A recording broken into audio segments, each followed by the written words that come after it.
గంటల్లో ప్రాణము పోతుందని తెలిసి కూడా తాను వచ్చిన ఉద్దేశము నెరవేర్పు కోసము తన ప్రక్కనున్న గజ్జి దొంగను రక్షించినట్లుగా మనం చూస్తున్నాం. అందుకే అన్నాడు, నేడు నీవు నాతో కూడా పరదైసులో ఉందువు. నేడు, టుడే అని మన ఇంగ్లీష్లో కనిపిస్తుంది. బిడ్డలారా, చక్కని మాట మీకు జ్ఞాపకం చేస్తాను. 2 కొరింథీ 6వ అధ్యాయము 2వ వచనం మనకు కనిపిస్తుంది. ఇదిగో ఇప్పుడే మిక్కిలి అనుకూల సమయము. ఇదిగో ఇప్పుడే మిక్కిలి అనుకూల సమయము. ఇదిగో ఇదే రక్షణ దినము. బిహోల్డ్ అని ఉంటుంది. ఇదిగో ఇదే రక్షణ దినము. ప్రియమైన తల్లి, ప్రియమైన తండ్రి, ప్రియమైన యవనస్తుడా, ప్రియమైన యవనస్తులారా, ఈ దినమే రక్షణ దినము. రేపు కాదు, ఎల్లుండి కాదు, వచ్చే గుడ్ ఫ్రైడే కాదు, వచ్చే ఈస్టర్ కాదు, వచ్చే క్రిస్టమస్ కాదు, లేక వచ్చే నూతన సంవత్సరము కాదు.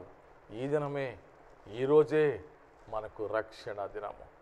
మిక్కిలి అనుకూలమైన సమయము.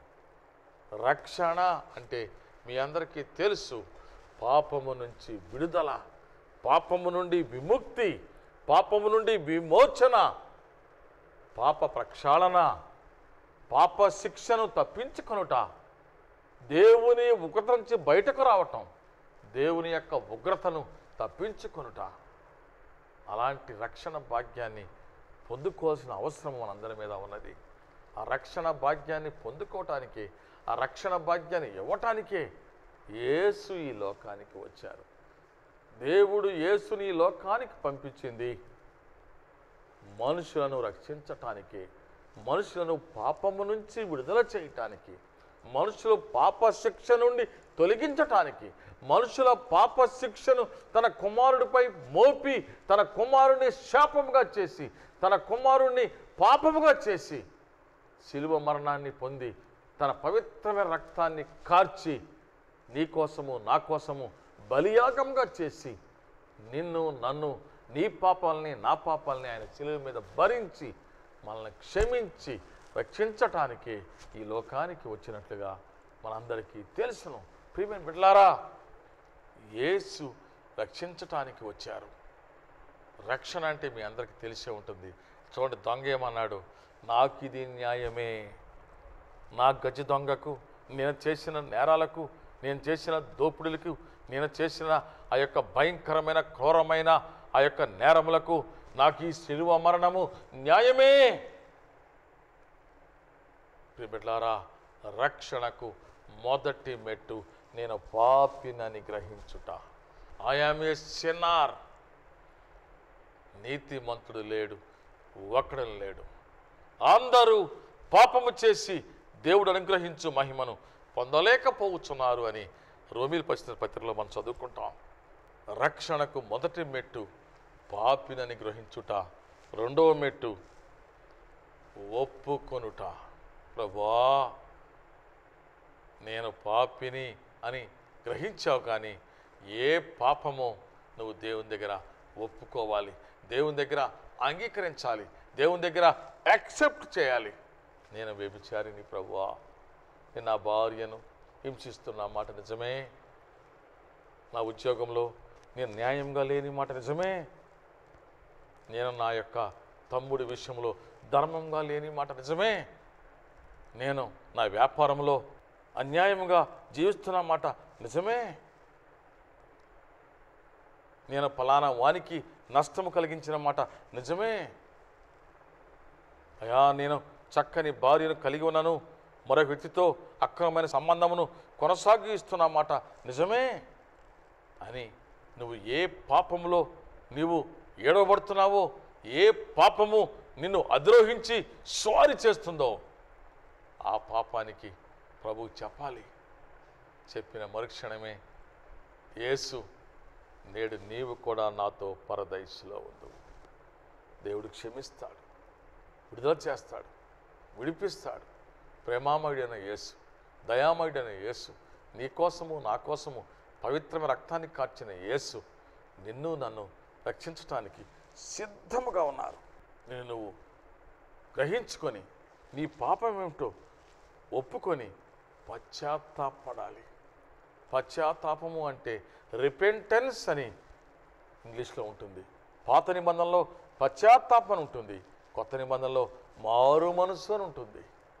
పశ్చాత్తాపం అంటే తెలిసి తెలియక మన జీవితంలో చేసిన పాపములకు విచారాన్ని వ్యక్తము చేయటం, తెలిసి తెలియక చేసిన పాపములకు దుఃఖాన్ని, విచారాన్ని, బాధను వ్యక్తం చేస్తూ ఒప్పుకొని విడిచిపెట్టడమే పశ్చాత్తాపము. అనేక సమయాల్లో మనము పాపము చేసినందుకు దుఃఖపడతాం, మనం పాపం చేసినందుకు విచారపడతాం, పాపము చేశామని ప్రభు దగ్గర ఒప్పుకుంటాం, కానీ విడిచిపెట్టే స్థితి మనలో ఉండదు. ఆ పాపాన్ని మనం కొనసాగిస్తూనే ఉంటాం. ఆ పాపాన్ని మనం విడిచిపెట్టము.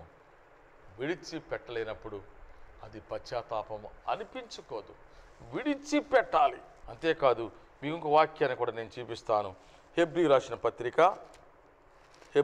పత్రిక 2వ అధ్యాయము 3వ వచనం. ఇంత గొప్ప రక్షణను మన నిర్లక్ష్యము చేసిన యెడల ఎలాగూ తప్పించుకొందుము. ఎంత గొప్ప రక్షణ, గ్రేట్ సాల్వేషన్. చూడండి ఎలాంటి చక్కని మాట పౌలు గారు మాట్లాడుతున్నారు. ఏ గ్రేట్ సాల్వేషన్ మనం నిర్లక్ష్యము చేసిన యెడల. ప్రియమైన దేవుని బిడ్డలారా, క్రీస్తుని కలిగిన బిడ్డలారా, ప్రియమైన తల్లి, ప్రియమైన తండ్రి, ప్రియమైన యవనస్తులా, మీ అందరిని నేను బతిమలాడుతున్న సంగతి ఏంటంటే, దేవుడు అనుగ్రహించే రక్షణ భాగ్యమును, పాప క్షమాపణ భాగ్యమును, పాపాలు క్షమించే భాగ్యమును నిర్లక్ష్యము చేయవద్దమా, అశ్రద్ధ చేయవద్దమా. ఏదో మందిరానికి వెళ్ళి కాసేపు కూర్చొని పాటలు పాడి అయ్యగారు చెప్పి ఏదో వాక్యాన్ని విని కాసేపు నిద్రపోయి, కాసేపు కురిపాట్లు పడి, కాసేపు పాటలు పాడి, కాసేపు ఏదో సందా వేసి, ఏదో బాప్తిసం తీసుకొని, ఏదో ప్రభాత నోట్లు వేసుకొని ఇంటికి వచ్చి మరలా సినిమాలు చూసుకుంటూ, మరలా భర్తను వేధిస్తూ, మరలా భార్యను కొట్టుకుంటూ, మన పండుగల్లోనూ, మనకి ఏదో దినాల్లోనూ, కీడులోనూ, నష్టాల్లోనూ మందు తాక్కుంటూ, సిగరెట్ తాక్కుంటూ, పేకాట్లాడుకుంటూ మన ఇష్టమైన రీతిలో తిరుగుతూ ఉన్నావా? తండ్రి, తల్లి, యవనస్తులా, బిడ్డలారా, ఈ యొక్క రక్షణ భాగ్యాన్ని నిర్లక్ష్యము చేయవద్దు. ఇంత గొప్ప రక్షణను మనం నిర్లక్ష్యం చేసిన యెడల ఎలాగూ తప్పించుకుందాము. దేవుని ఉగ్రత, దేవుని యొక్క శాపము ఎలా తప్పించుకుంటావు? ప్రియమైన బిడ్డలారా, నీ యొక్క గృహంలో జరిగిన నష్టానికి ఎవరు కారణం? నీకు జరుగుతున్న కష్టాలకు ఎవరు కారణం? నీ ఇంట్లో జరగకూడని విషయాలు జరగటానికి ఎవరు కారణం? నీ పాపము కాదా? నీ పితరుల పాపము కాదా? ఎందుకు నిర్లక్ష్యం చేస్తున్నావు? ఎందుకు దుఃఖపడుతున్నావు? ఎందుకు బాధపడుతున్నావు? అదో నష్టం వచ్చిందని, అయ్యో బిడ్డలు చనిపోయారని, అయ్యో వివాహము కాలేదని, ఉద్యోగము రాలేదని, అనారోగ్యంగా ఉందని, చనిపోతారని భయపడుతున్నా తల్లి, తండ్రి, యవనస్తుడా, ఎందుకు మీరు కంగారు పడి భయపడుతున్నారు? ఎందుకు దుఃఖపడుతున్నారు? ఎందుకు యేసు ప్రభు ఇచ్చే రక్షణ భాగ్యాన్ని దొంగకిచ్చిన యేసు నీకు నాకు ఇవ్వటానికి, ఆ రోజే రక్షణ భాగ్యం ఇచ్చిన దొంగకిచ్చిన దేవుడు నీకు నాకు ఇవ్వటానికి యేసు ప్రభు వారు సిద్ధంగా ఉన్నారు. ఎందుకు నిర్లక్ష్యం చేస్తున్నావు? దేవుని ఒకరు తప్పించుకుంటావా? దేవుని కోపము నీ మీద పరలోకము నుండి నా మీద బయలుదేరుచుందమ్మా. నిర్లక్ష్యం చేయొద్దమ్మా. రక్షణ నిర్లక్ష్యం చేయొద్దమ్మా. దొంగ, బందిపోటు దొంగగా ఉండి, కిరాతకుడిగా ఉండి, గజ దొంగగా ఉండి, శిలువ మీద మరణమయ్యే సమయంలో, చివరి సమయంలో, చివరి నిమిషములో తాను ప్రభు వైపు చూచినాడు. ప్రభు శ్రమల వైపు చూచినాడు. అయ్యో, ఈయనలో ఏ పాపము లేదు కదా, ఈయనలో ఏ దోషము లేదు కదా, నీతిమంతుడు కదా, ఎందుకు ఇలా హింసలు పొందుతున్నాడు, ఎందుకు ఇలా శిలువ మరణం పొందుతున్నారు? నేనైతే గజ దొంగను కదా, నేనైతే మోసగాడిని కదా, నేనైతే కిరాతకుని కదా, నేనైతే క్రూరమైన వాడిని కదా, నాకు ఇది న్యాయమే కదా అని పశ్చాత్తాపడినాడు. కాబట్టి శిలువలో కేక వేసినాడు. కాబట్టి నేడు నీవు కూడా నాతో పరదైసులో ఉండు. చక్కని వాగ్దానాన్ని పొందుకున్నాడు. నీ మరణం ఎప్పుడు వస్తుందో, నా మరణం ఎప్పుడు వస్తుందో, మనం ఎలా చనిపోతామో, ఎప్పుడు చనిపోతామో మనకు తెలియదు తల్లి, మనకు తెలియదు తండ్రి. మన జీవితం ఎంతకాలమో మనకు తెలియదమ్మా. నువ్వు అనుకుంటున్నావు బాగా డబ్బు సంపాదిద్దామని, నువ్వు అనుకుంటున్నావు మంచి ఉద్యోగం సంపాదిద్దామని, నువ్వు అనుకుంటున్నావు మంచి వ్యాపారం చేద్దామని, నువ్వు అనుకుంటున్నావు మంచి ఇల్లు కట్టుకుందామని. మంచిదే, కానీ ఒకవేళ దేవుడు నీ మరణాన్ని సిద్ధపరిచాడేమో, నా మరణాన్ని సిద్ధపరిచాడేమో, దేవుడు నిన్ను పిలుస్తున్నాడేమో. మన మరణం అయ్యేలోపే, దేవుని రాకడ వచ్చేలోపే ప్రభు రక్షణ వైపు చూద్దామా, ప్రభు వైపు చూద్దామా. మన పాపాలన్నీ ఒప్పుకొని విడిచిపెడదామా. ఆ విలువైన, ఆ గొప్పదైన, ఆ మహిమగల రక్షణ భాగ్యాన్ని పొందుకుందామా. రక్షణ పొందిన జనాంగంలో మనము ఒకళ్ళుగా మారిపోదామా. మనము చనిపోయినప్పుడు, నీవు చనిపోయినప్పుడు, నేను చనిపోయినప్పుడు ఆ పరదైసులోకి ప్రవేశిద్దామా. చివరి వరకు ఖచ్చితంగా ఉండి చివరి నిమిషంలో ఎలా మార్పు చెందినాడో ఈ దినం మీద నిర్ణయించుకోమా. మంచి శుక్రవారం జరుపుకోబోతున్న తల్లి, తండ్రి, ఈస్టర్ పండుగ జరుపుకోబోతున్న యవనస్తురాలా, నేను రక్షణ పొందుతాను, పాపక్షమాపణ పొందుతాను, ప్రభు వైపు చూస్తాను, నేను నిర్లక్ష్యము చేయను, దేవుని ఉగ్రత నుంచి తప్పించుకుంటాను, దేవుని కోపం నుంచి నేను తప్పించుకుంటాను, నేను రెండవ సిలువలో రెండవ మాట విన్నాను, నాకు రక్షణ కావాలి, యేసయ్యా నన్ను రక్షించు అని ప్రార్థన చేసుకుందామా. ప్రభు వైపు చూద్దామా, ప్రార్థన చేసుకుందాం. ప్రియ పరలోకపు తండ్రి, నన్ను కూడా మీరు రక్షించండి, మమ్మల్ని కూడా మీరు రక్షించండి. మేము పాపాలు ఒప్పుకొని విడిచిపెట్టి పశ్చాత్తాపడతాం నాయన. దొంగను మీరు ఏ విధంగా రక్షించారు, ఏ విధంగా పరదేశికి తీసుకువెళ్ళారు, మమ్మల్ని కూడా మీరు రక్షించండి. మీ ఉగ్రతను మేము తప్పుకునే భాగ్యము, మీ యొక్క శాపాన్ని తప్పుకునే భాగ్యము నాకు మాకు దయచేయమని, మీరే దీవించి ఆశీర్వదించమని యేసు నామమున అడిగి వేడుకొంచున్నాము తండ్రి. Amen.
Brother KT Prabhakar Rao garu M Com BL, reformed evangelical ministry, నవీన సువార్తిక పరిచర్యలు, రెమ్, highland church, Konnanguntta road, Rajiv circle దగ్గర, నూజివీడు, కృష్ణా జిల్లా, ఆంధ్రప్రదేశ్. Pin code 521201.